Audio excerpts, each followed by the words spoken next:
Amém. Meus queridos irmãos, uma boa noite, graça e paz. Vamos abrir nossas Bíblias em Efésios, capítulo 1.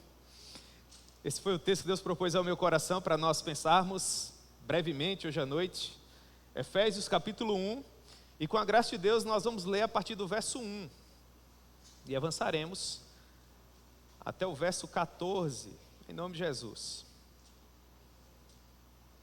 Vamos pensar sobre a pessoa e a obra de Cristo, e bem assim acerca dos motivos que nós temos para agradecer a Ele por todos os seus grandes feitos em nossa vida. Efésios, capítulo 1, a partir do verso 1 até o verso 14. Amém? Vamos ler. A palavra do Senhor nos diz assim: Paulo, apóstolo de Cristo Jesus por vontade de Deus, aos santos que vivem em Éfeso e fiéis em Cristo Jesus. Graça a vós outros e paz, da parte de Deus, nosso Pai, e do nosso Senhor Jesus Cristo. Bendito o Deus e Pai de nosso Senhor Jesus Cristo, que nos tem abençoado com toda sorte de bênção espiritual nas regiões celestiais em Cristo. Assim como nos escolheu nele, antes da fundação do mundo, para sermos santos e irrepreensíveis perante ele, e em amor nos predestinou para Ele, para a adoção de filhos, por meio de Jesus Cristo, segundo o beneplácito de sua vontade, para louvor da glória da sua graça, que Ele nos concedeu gratuitamente no amado, no qual temos a redenção pelo seu sangue, a remissão dos pecados, segundo a riqueza da sua graça, que Deus derramou abundantemente sobre nós em toda sabedoria e prudência, desvendando-nos o mistério da sua vontade, segundo o seu beneplácito que propuser em Cristo, de fazer convergir nele, na dispensação da plenitude dos tempos, todas as coisas, tanto as do céu como as da terra. Nele, digo, no qual fomos feitos herança, predestinados segundo o propósito daquele que faz todas as coisas conforme o conselho da sua vontade, a fim de sermos para louvor da sua glória, nós, os que de antemão esperamos em Cristo, em quem também vós, depois que ouvistes a palavra da verdade, o evangelho da vossa salvação, tendo nele também crido, fostes selados com o Espírito Santo da promessa, o qual é o penhor da nossa herança, até o resgate da sua propriedade, em louvor da sua glória. Que Deus possa propor a sua palavra ao nosso coração. Meus irmãos, nesse momento nós vamos orar para que o Senhor nos conceda graça e luz para compreendermos a sua palavra. E nessa oração nós vamos incluir um pedido que foi feito pela irmã Neuma. Ela oferece esse culto em ações de graças pela vida da sua filha Stephanie, que completa 34 anos. Completa 34 anos amanhã, Stephanie. Não sei se você está aqui, mas Deus te abençoe em nome de Jesus. Que você tenha muitos anos de vida cheio de paz e de alegria para a glória de Deus. Em nome de Jesus. Vamos orar, meus irmãos. Amém. Vamos orar. Meu Deus, nós te amamos com toda a força do nosso coração. Obrigado pela noite agradável que o Senhor nos concede, com paz, com tranquilidade, para pensarmos a tua palavra. Que o Senhor possa aplicar as verdades contidas nesse texto ao nosso coração. E que o Senhor possa fazer isso, meu Deus, falando conosco da maneira mais simples e objetiva possível, para que todos nós possamos compreender as verdades profundas que o Senhor desejou nos ensinar por meio do texto que nós acabamos de ler. É dessa maneira que nós oramos, ó Pai, e te agradecemos por tudo, no nome de Jesus. Amém. Muito bem, meus irmãos, o pastor Hernandes Dias Lopes costuma dizer que a epístola que o apóstolo Paulo escreveu aos Romanos é a cadeia do Himalaia, e que o capítulo 8 seria o Everest. Eu digo a vocês que eu concordo com ele. Romanos pode até ser o Himalaia, o capítulo 8, que devia ser todo ele dourado.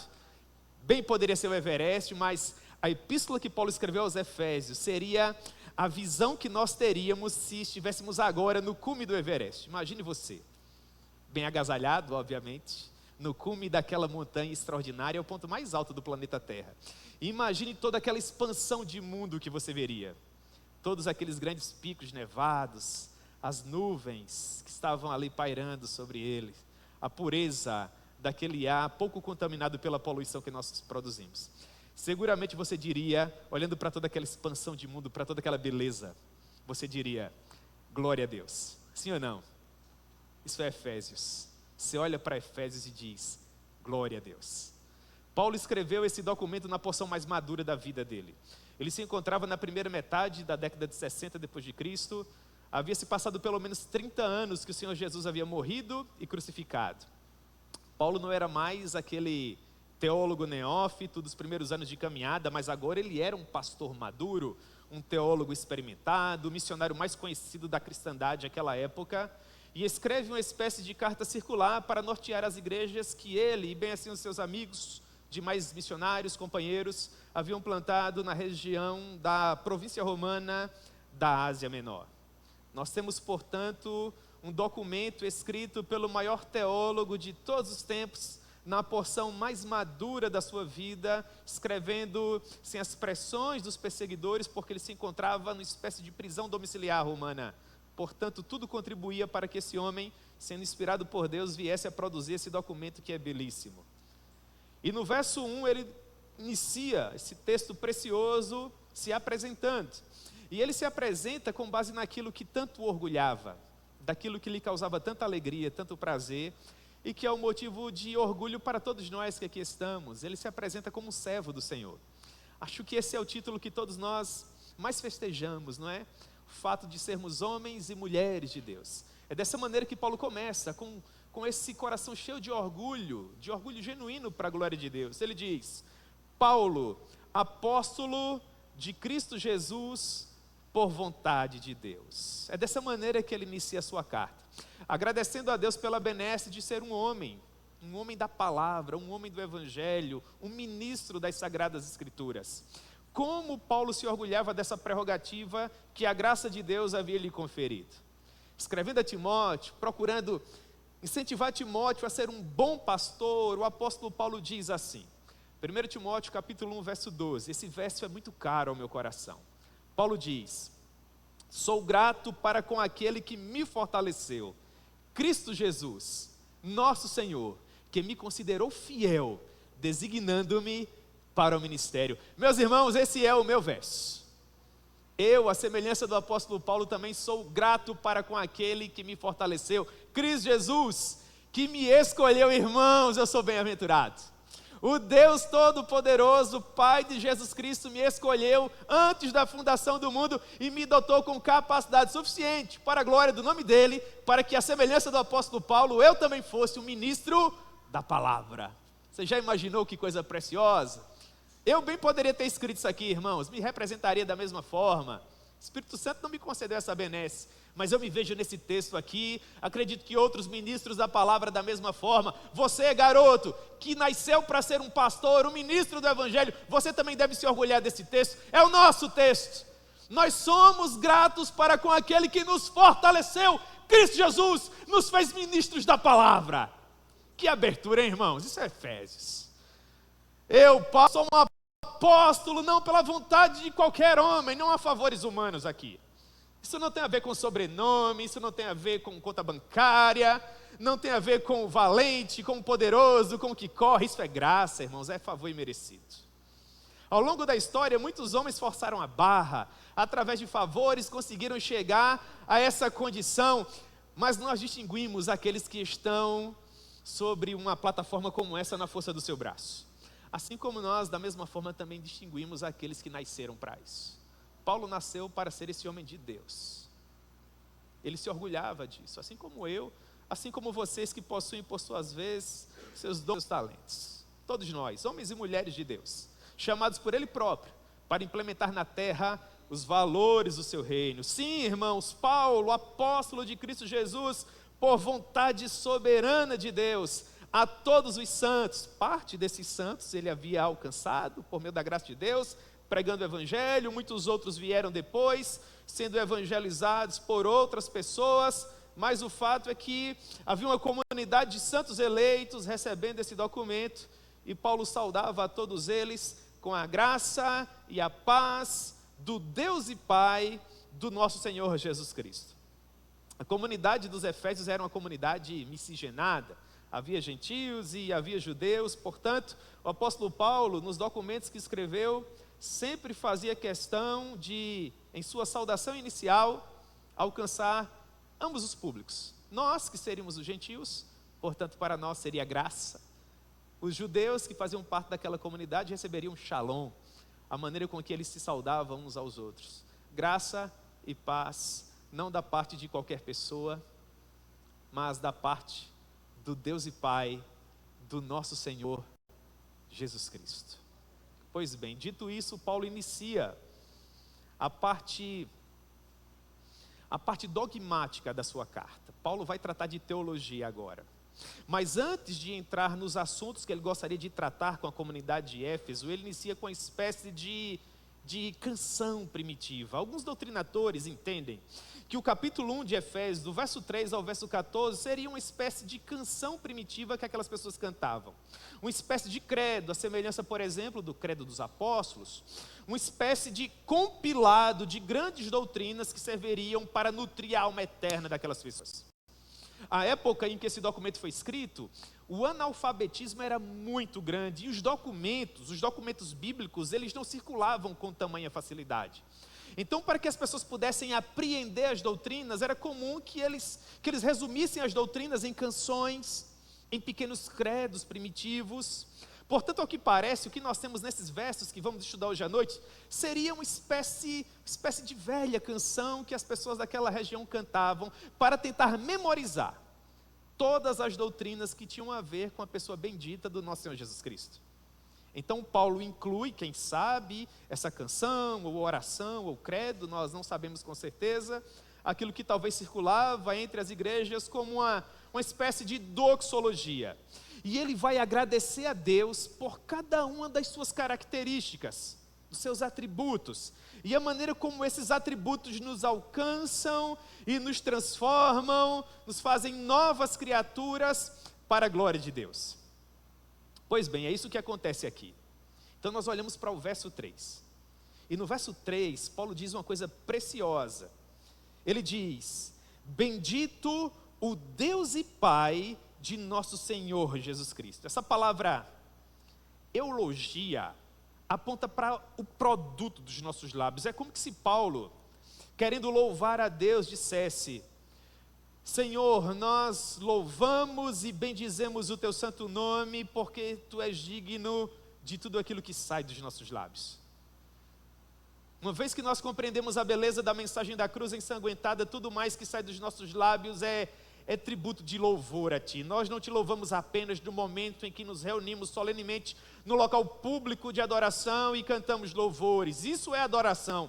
Mas a nossa adoração está para além disso. Tu és tão sublime, e tão belo, e tão santo, e tão cheio de glória, que ainda que todas as palavras que fluem dos nossos lábios, como verdadeiras torrentes de graça, fossem cada uma delas direcionadas assim, nem mesmo com todas as palavras que ao longo de toda a nossa vida, um dia nós vamos pronunciar, ainda assim nós Te louvaríamos o suficiente. Que maravilha, irmãos, bendito o Deus e Pai de nosso Senhor Jesus Cristo. Paulo quer que você compreenda a beleza dessa afirmação, e ao longo desses 14 versos agora, ele vai nos dar pelo menos 6 motivos pelos quais nós vamos concordar com ele, com o fato de que de fato Deus é bendito. Então perceba, essa é uma das perícopes, um dos trechos mais longos. Paulo quase que não toma nem fôlego. Não há grandes divisões nesse texto. Paulo faz uma afirmação: Deus é bendito, e depois por 14 versos, ele vai corroborar essa verdade, ele vai dizer, no entendimento dele, o motivo pelo qual Deus é bendito. Então vamos lá, primeiro motivo, está nesse verso 3 ainda. Paulo diz: bendito Deus e Pai de nosso Senhor Jesus Cristo. Por quê? Porque Ele nos tem abençoado com toda sorte de bênção espiritual nas regiões celestiais em Cristo Jesus. Você percebe? Cristo não apenas nos abençoa no tempo presente, perdoando os nossos pecados na cruz, doando por meio da sua graça tudo que nós precisamos para a manutenção das nossas vidas. Ele também nos assegura uma eternidade com Ele, uma glória que nos aguarda no porvir. E é por causa da certeza inafastável de que nós estamos completamente seguros em Cristo que nós devemos bendizer a esse Deus que é todo amor. Paulo diz: Bendito Deus e Pai de nosso Senhor Jesus Cristo, que já nos garantiu um lugar ao lado dele na eternidade. Irmãos, isso é muito belo. Ao longo da nossa jornada, enquanto seres humanos, nós enfrentaremos percalços, problemas se levantarão, demandas que provavelmente nós não conseguiremos suprir com a força do nosso braço. Problemas que, por serem tão grandes, talvez, do ponto de vista humano, nós jamais teremos condições de resolvê-los. Quando situações assim nos acometem, é normal que, na qualidade de seres humanos, nós venhamos a nos desesperar, quem sabe, achar que daquele ponto nós não avançaremos, que aquele talvez será o último dia da nossa vida. Tamanho é o problema que às vezes nos acomete. Quando situações assim ocorrem, textos como esse trazem a paz que o nosso pobre coração precisa para não naufragar em meio às demandas que a todo tempo nos acometem sobre a face da terra. E se há uma verdade que deve tranquilizar o nosso coração, é a certeza inafastável de que nós estamos completamente seguros em Cristo, de que não há nada que possa nos separar do amor dele, que na vitória do Calvário, meus irmãos, nos foi assegurado um lugar no céu que não pode ser tomado de nós. E esse lugar que nos está assegurado não tem a ver com a fortaleza do nosso coração, porque o nosso coração pode fraquejar. Não tem a ver com a fortaleza da nossa mente, porque a nossa mente pode sucumbir. Mas esse lugar nos está garantido porque aquele que fez a promessa é fiel. Quer o nosso coração esteja seguro, quer ele esteja em frangalhos, quer nós estejamos com a posse das nossas faculdades, quer nós estejamos enfrentando um momento, irmãos, de tensão atroz, no poço mais profundo de depressão, quem sabe, ainda assim, você jamais decairá desse lugar que Deus garantiu a você. E Paulo olha para isso e diz, sim, que nós possamos te louvar, Senhor, porque ainda que, enquanto peregrinos, estejamos caminhando pelas ruas, pelas avenidas de Campina Grande ou quaisquer outras cidades, o fato é que nós já estamos assentados nos lugares celestiais em Cristo Jesus. E o Espírito Santo nos dá provas de que de fato nós estamos completamente seguros no sacrifício de Cristo. E as mais belas dessas provas nós encontramos em Romanos capítulo 8. Você está vendo que ele é o Everest de fato?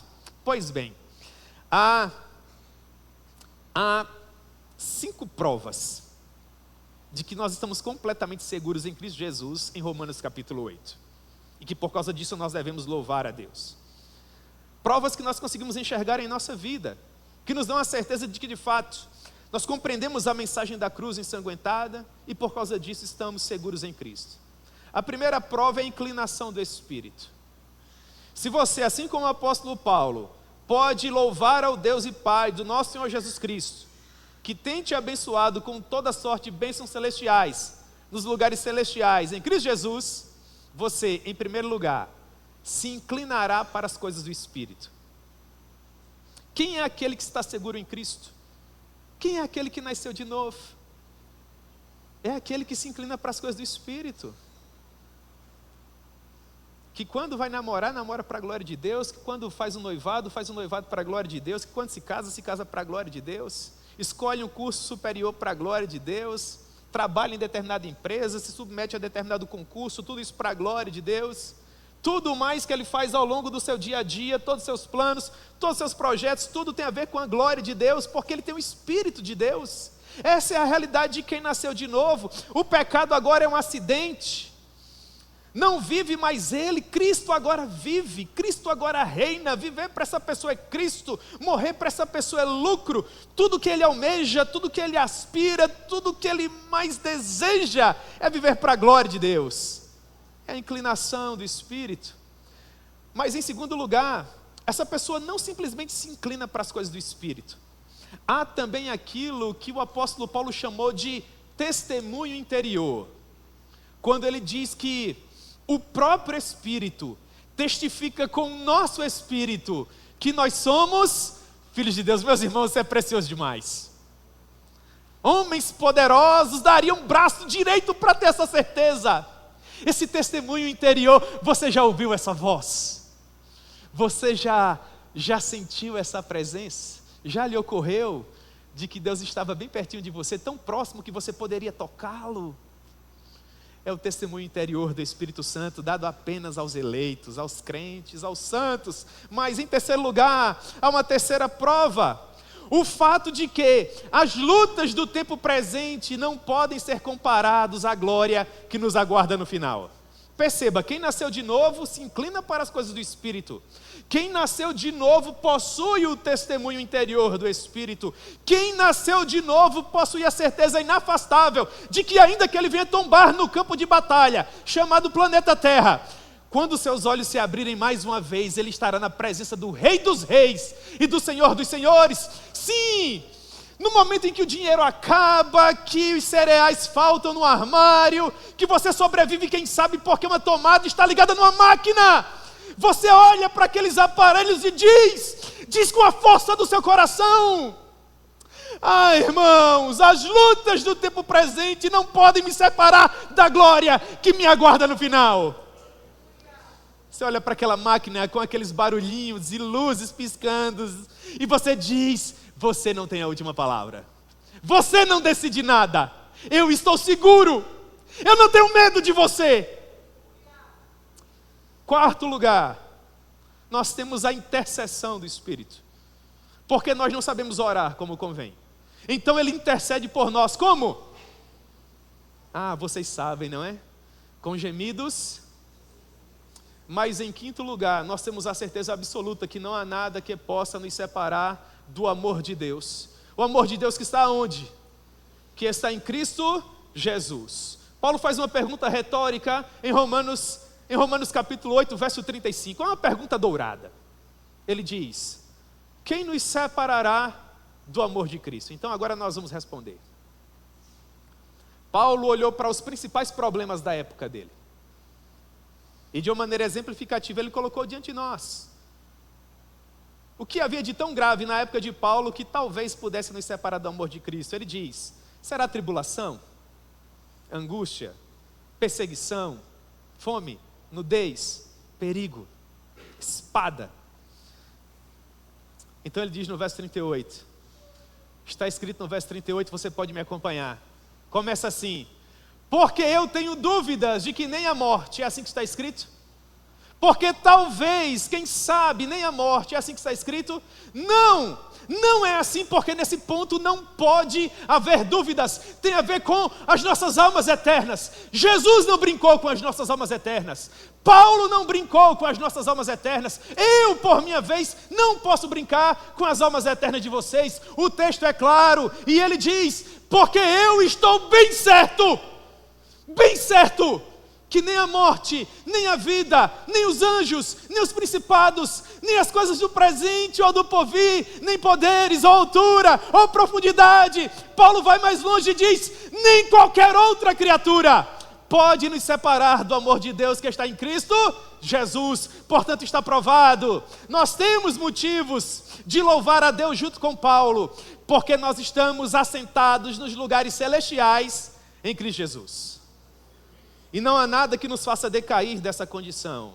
Mas em segundo lugar, Paulo nos oferece o segundo motivo. Ele diz: bendito Deus e Pai de nosso Senhor Jesus Cristo, verso 4, que nos escolheu nele, antes da fundação do mundo, para sermos santos e irrepreensíveis. Que coisa preciosa, não é? Vocês percebem que eu estou sempre iniciando um motivo novo com o bendito Deus e Pai de nosso Senhor Jesus Cristo, é para você não esquecer, tá bom? Como eu falei, o texto é muito longo e Paulo quase que não toma fôlego. Ele diz que Deus é bendito e vai dizendo os motivos. Aí para você não perder o motivo, a gente vai sempre unir o verso 3 com o próximo motivo. Aí vai ficar fácil de compreender, tá bom? Bendito Deus e Pai de nosso Senhor Jesus Cristo, que, verso 4, nos escolheu nele. Ah, irmãos, aqui há a razão de todo o meu orgulho, escolhido por Ele. Quando? Antes da fundação do mundo, quando nada mais havia, sem que nós fizéssemos absolutamente nada, Ele simplesmente nos amou. Que afirmação extraordinária. Você deve trazer essa afirmação bem próxima do seu coração. no centro das suas emoções, para que nada possa roubá-la de você. Para que no momento de dor você possa ler para o seu próprio coração esse verso 4 e dizer para Ele: Ele me amou antes da fundação do mundo. E não apenas isso, Ele também determinou um projeto de vida para todos nós. Paulo diz nos versos 4 e 5, Ele nos amou antes da fundação do mundo para sermos santos e irrepreensíveis perante Ele. Santo é aquele que é separado de tudo mais, é aquele que é consagrado. Irrepreensível é aquele que pode ser apresentado perante o Senhor.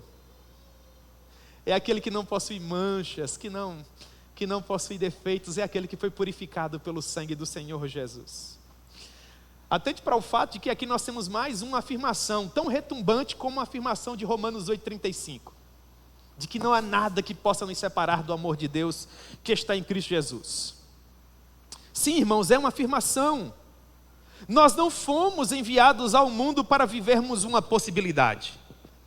A nossa vida não está pautada em um termo ou uma condição. Se acontecer ou quando acontecer.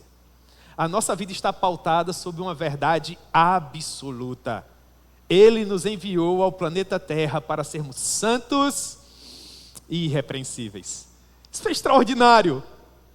Significa dizer que os crentes genuínos, serão santos e irrepreensíveis. Não importa quanto tempo leve, em algum momento essa ordem terá que se concretizar na sua vida.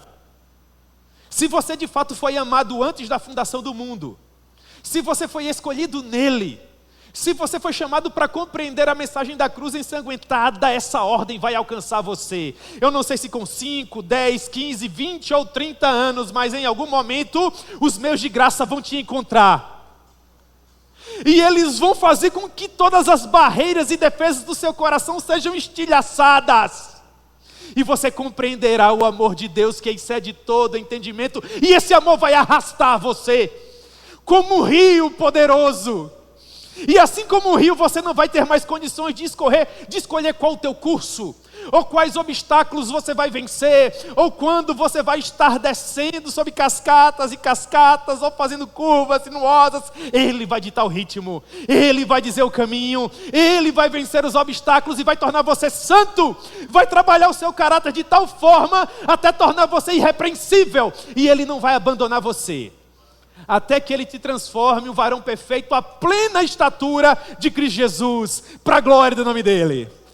Em outras palavras, Ele vai trabalhar em nós até nós partirmos para a glória, porque enquanto seres humanos nesse tabernáculo, nós nunca alcançaremos esse patamar, mas um dia nós teremos um corpo de glória, e Ele verá o fruto do seu penoso trabalho, e com isso Ele estará satisfeito. Sim, irmãos, o nosso Deus nos escolheu nele, antes da fundação do mundo, para vivermos um projeto extraordinário. Ele nos escolheu para trabalhar o nosso caráter, para mudar o nosso vocabulário, a nossa maneira de pensar, de agir, a maneira com que nos comportamos, as roupas que usamos, tudo agora é projeto dele. Sim, nós somos povo de propriedade exclusiva do Senhor, e Ele trabalha em nós. Nós somos o povo mais feliz da terra. Irmãos, eu passei a tarde inteira pensando nesse texto. Fora os outros dias em que eu estive pensando nele, inventei de pegar um comentário do Lloyd Jones. Vocês sabiam que o Lloyd Jones escreveu 400 páginas desses 14 versículos aqui? Acaba comigo, irmãos. Passei ainda a tarde inteira escrevendo, só escrevi 6. Eu acho que eu já estou vendo na terceira ou na quarta. Poderia no final de um domingo à tarde olhar para a tela de um computador e dizer: que vida miserável a minha. Eu podia agora estar passeando com a minha família, tomando uma água de coco, eu podia ter passado a tarde dormindo, com um ar-condicionado ligado, ou fazendo qualquer uma outra coisa, mas eu passei a tarde inteira aqui, com livros abertos e lendo esse texto que foi escrito há sabe lá Deus quanto tempo, 2000 anos pelo menos, falando a respeito de cruz e de sangue, de renúncia, de mudança de vida. Irmãos, mas não foi isso que eu disse com o meu coração. Falei para Ele: que projeto extraordinário, Senhor. Quem foi o teu conselheiro? Quem foi que te deu esse projeto? Quem foi que primeiro te deu para depois receber? Não há ninguém. Por isso, por Ele, para Ele e por causa dele. A Ele, pois, a glória. Se você foi chamado por Deus para que Ele se revele a você no domingo à tarde, você não tem ideia que vida extraordinária Deus te deu. Que vida extraordinária. Se eu tivesse 1000 outras vidas, irmãos, em cada uma delas eu seria um ministro da palavra. Deus teria que me escolher de novo, irmãos, para implementar na terra as insondáveis riquezas do sagrado evangelho de Cristo Jesus. Então vamos ao terceiro motivo. Bendito Deus e Pai de nosso Senhor Jesus Cristo, versos 5 e 6, que nos predestinou para Ele, para a adoção de filhos, por meio de Jesus Cristo, segundo o beneplácito da sua vontade, para o louvor da glória da sua graça, que Ele nos concedeu gratuitamente no amado. Lembre que eu disse há pouco que não importa quanto tempo leve, em algum momento das nossas vidas, algo precisa acontecer para que a vontade soberana de Deus se realize. Você lembra disso? Que você tem que em algum momento da sua vida, de fato, iniciar esse projeto para se tornar santo e irrepreensível. Por que é que nós afirmamos isso com tanta certeza? Ora, por causa desse terceiro motivo aqui. Porque Ele nos predestinou para Ele. Ele nos predestinou para Ele. Eu amo essa palavra, predestinação.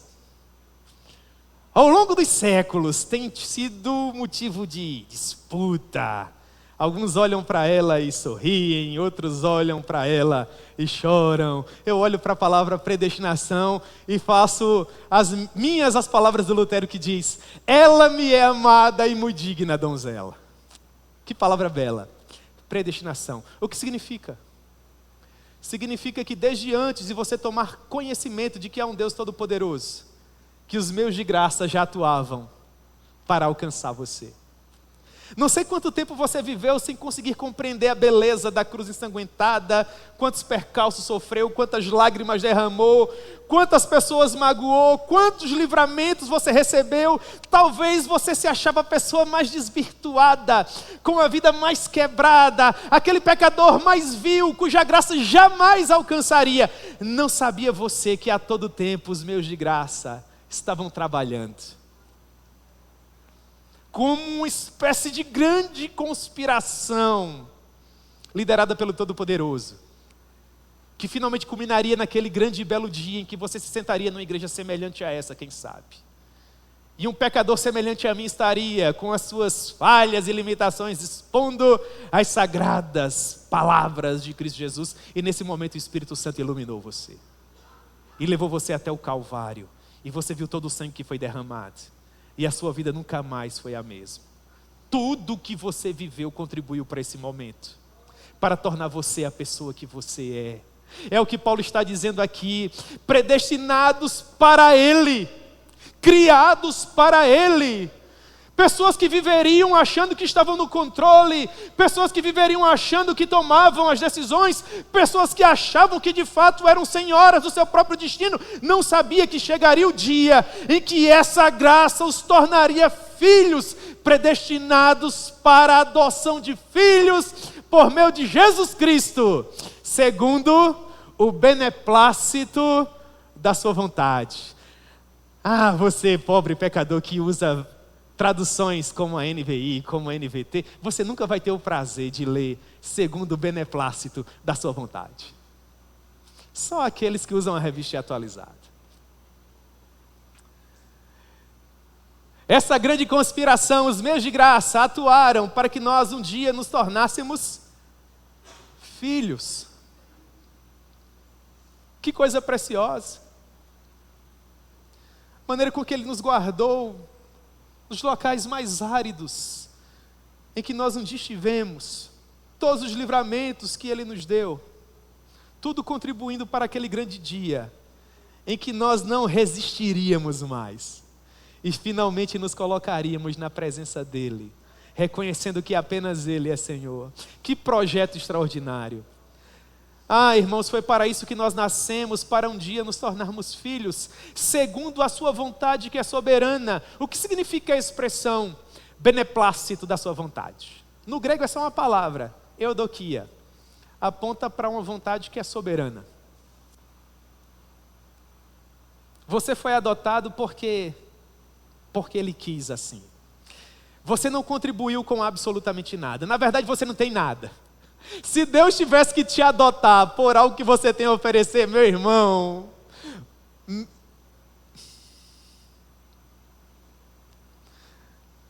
mas de uma maneira que não há pregador que consiga colocar em palavras, Ele amou você. E fez com que o filho dele sangrasse por longas horas para trazer você de volta para casa, segundo o beneplácito da sua vontade. Dá para colocar numa moldura e colocar na sala de casa, não é? Segundo o beneplácito da sua vontade. Só para explicar a todas as visitas, né, o que significa beneplácito da sua vontade. Quarto motivo: bendito Deus e Pai do nosso Senhor Jesus Cristo, versos 7 e 8, no qual temos a redenção pelo seu sangue, a remissão dos pecados, segundo a riqueza da sua graça, que derramou abundantemente sobre nós em toda a sabedoria. Quarto motivo que Paulo nos dá para louvar a Deus: o fato de nós termos sido redimidos. Você percebe que Paulo está caminhando de doutrina em doutrina? Salvação, justificação, redenção. Pois bem, redimir é livrar o pecador por meio do pagamento de um resgate. O que significa? Significa que o salário do pecado é a morte. Significa que a alma que pecar, essa morrerá. O pecador deve morrer. A pergunta teológica aqui é: como é que Deus satisfaz a sua justiça ao lidar com o pecador? A resposta teológica é: matando. Só há perdão de pecado se houver derramamento de sangue. Qual era o preço devido para que Deus viesse a fazer as pazes com você? Era simples, era só Deus te matar e depois te condenar eternamente ao inferno.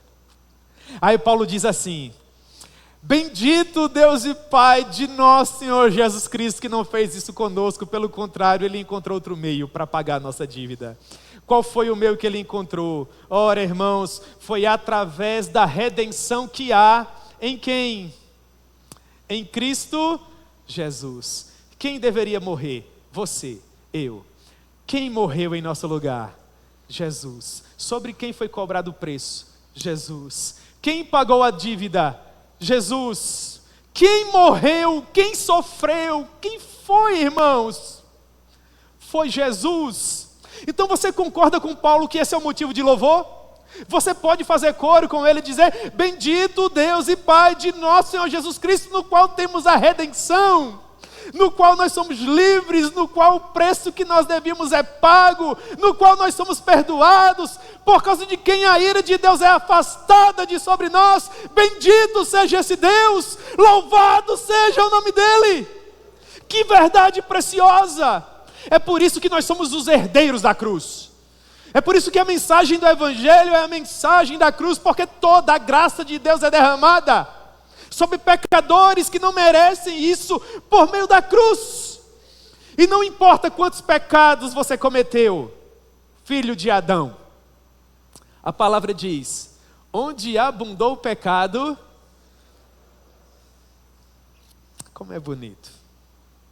Quinto motivo: bendito Deus e Pai de nosso Senhor Jesus Cristo, versos 9 e 10, que nos desvendou o mistério da sua vontade, segundo o seu beneplácito. Que palavra bonita!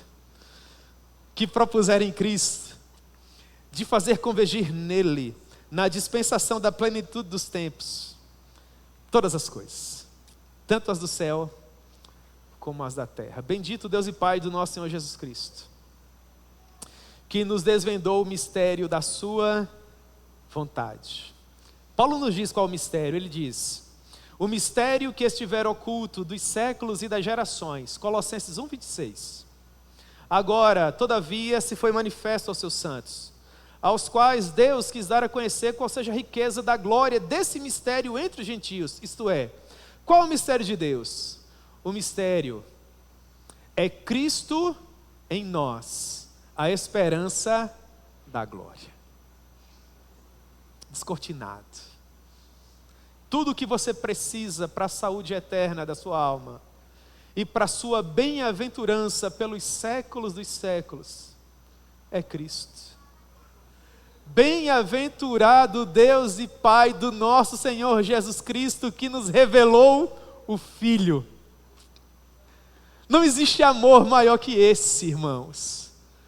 O fato do Deus Pai nos ter revelado o Deus Filho, o desejado de todas as nações, o lírio dos vales, a brilhante estrela da manhã, aquele que abre e ninguém fecha, que fecha e ninguém abre, o alfa e o ômega, o princípio e o fim. Um dia os nossos olhos o verão. A beleza de Deus, aquele que é a expressão exata do ser de Deus. Paulo está dizendo: eu te agradeço, Senhor. É o quinto motivo de agradecimento. Eu te agradeço, Senhor, porque tu nos revelaste teu Filho, e no teu Filho a expressão exata do teu ser. E ele fez isso gratuitamente, segundo o beneplácito da sua vontade. Sexto motivo, irmãos. Bendito Deus e Pai de nosso Senhor Jesus Cristo. Verso 11.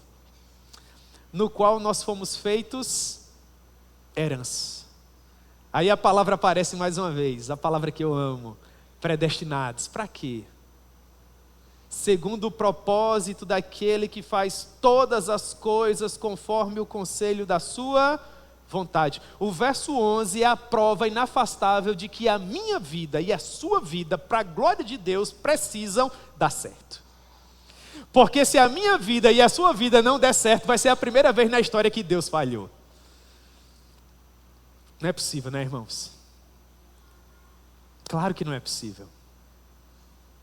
Até agora, Paulo esteve nos dando motivos pelos quais ele louvava a Deus. Esse é o último motivo. O último motivo de louvor que o apóstolo Paulo nos apresenta é que nós fomos feitos herança de Deus. Em outras palavras, aqueles que foram comprados por Cristo na cruz do Calvário precisarão estar na glória, senão Deus terá falhado. E Paulo diz isso, que essas pessoas estão tão seguras disso, de que estarão com Deus na glória, porque elas foram predestinadas segundo esse eterno propósito.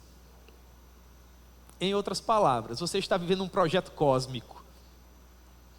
Você sabe exatamente de onde você saiu, onde você está, e você sabe, para a glória de Deus, para onde você vai.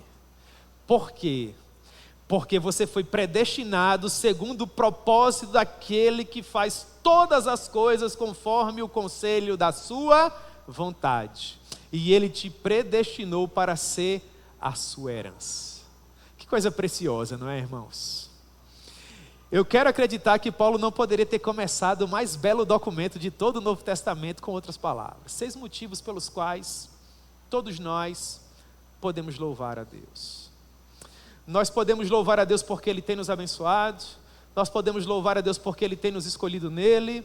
Nós podemos louvar a Deus porque Ele nos predestinou para Ele. Nós podemos louvar a Deus porque nós fomos redimidos nele. Nós podemos louvar a Deus porque Ele nos desvendou o mistério da sua vontade. Nós podemos louvar a Deus porque Ele nos fez a sua herança. Como Paulo termina, ele diz: a fim de sermos para o louvor da sua glória, nós os que de antemão esperamos em Cristo, em quem também vós, depois que ouvistes a palavra da verdade, o evangelho da vossa salvação, tendo nele também Cristo, crido, fostes selados com o Espírito Santo da promessa, o qual é o penhor da nossa herança, até o resgate da sua propriedade, em louvor da sua glória. 6 motivos de louvor e adoração a Deus, nós já passamos por todos eles. Qual é a única aplicação que Paulo faz nesse texto? Ora, está no verso 12. Depois que ele diz todos os motivos pelos quais nós devemos louvar a Deus, ele diz o motivo pelo qual Deus nos deu esses motivos. E não foi outro senão para que nós sejamos para o louvor da sua glória. Assim como Jó, que viveu para o louvor da glória de Deus. Certa vez Deus disse: vistes o meu servo Jó? Mas agora ele pode dizer: vistes o meu servo Danilo, e Rumenig, e Laninha, e Nádia, e Michel, e Renara, e tantos outros. Por quê, irmãos? Porque a semelhança de Jó, como isso é magnífico, nós também fomos feitos para o louvor da glória de Deus. E Deus tem orgulho de nós, porque nós somos os seus filhos. Que pai não se orgulha do seu filho em condições normais? Claro que ele se orgulha. Mas não apenas nós que já compreendemos a mensagem da cruz ensanguentada, até aqueles que um dia ainda compreenderão. Verso 13, em quem também vós, depois que ouvistes a palavra da verdade, aqueles que estão sendo evangelizados agora, depois que vocês ouviram o evangelho da vossa salvação, tendo nele também crido, olha como Paulo termina o verso 13, também foram selados. É como uma carta que o Espírito Santo fechou, endereçou e selou. Será que essa carta vai errar o destino? É por isso que eu sou a pessoa mais feliz da terra. E você também. Porque nós não temos mais inimigo à altura. Tudo foi consumado na vitória do Calvário, irmãos. Tudo. Tudo decidido. E esse Espírito Santo se tornou o penhor da nossa herança, até o resgate da sua propriedade. Sabe o que significa? Que Jesus nos deu a sua palavra, e para que nós tenhamos certeza de que Ele vai cumprir, Ele fez assim como você faz no banco quando pega um empréstimo. Você não dá um penhor? É a prova de que você vai voltar lá para resolver a demanda, para cumprir a palavra, para saldar o que você prometeu. Da mesma forma é o Espírito Santo em nós. Ele nos deu o Espírito como prova, como penhor de que um dia Ele vai voltar. E o meu Deus não mente, não, é por isso que Ele é Deus, Ele não pode mentir. Ele já me deu o Espírito Santo, eu tenho todas as provas, irmãos. Romanos capítulo 8, escrito sobre as tábuas de carne do meu coração. E eu creio que Ele vai voltar. Ele vai. E tudo terá valido a pena. E eu creio que essa é a esperança do seu coração também. Amém?